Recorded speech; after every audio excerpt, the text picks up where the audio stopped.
نن مونږ راغلیو د خوا شهیدانو مقبرې ته. دا یو ډیر زوړ قبر دی چې په دې یو چرخه جوړه ده او په دنیا کې د تهذیب او د پرمختګ نښه چې دا چرخه ګڼل کېږي. اولنی عبادتونه چې کم د طواف په شکل کې وو نو هغه به په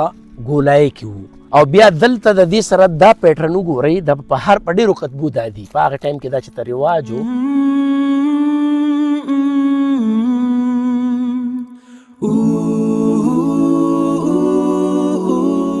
صحابه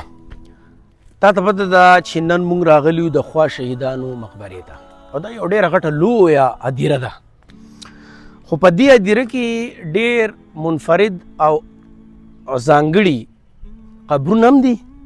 او په قبرونو باندې کتبې هم دي. اوس تاسو دا کیمره دې خوا کوي دا یو ډېر زوړ قبر دی چې په دې یو چرخه جوړه ده او د دې چرخې دا کم پاڼې چې دي یا حصې چې دي دا اته دي او د چرخې که تاریخ مونږ راوالو نو تهذیب د دې نه شروع شوی دی. مونږ راوالو نو په دې کې اته حصې دي او که تاسو وګورئ نو په تاریخ کې د چرخې چې کم تهذیبي هلې ځلې دي یا تهذیبي تاریخ دی نو هغه ډېر ځانګړی دی او په دنیا کې د تهذیب او د پرمختګ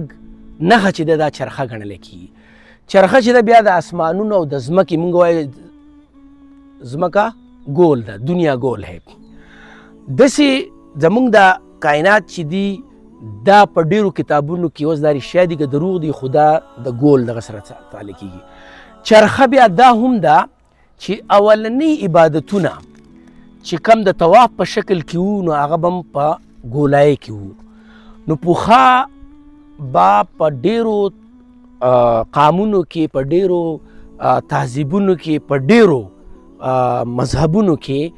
د ګول چرخې مذهبي ډېر اهمیت و. اوس دلته د مسلمانانو په دې قبرونو باندې چې کم د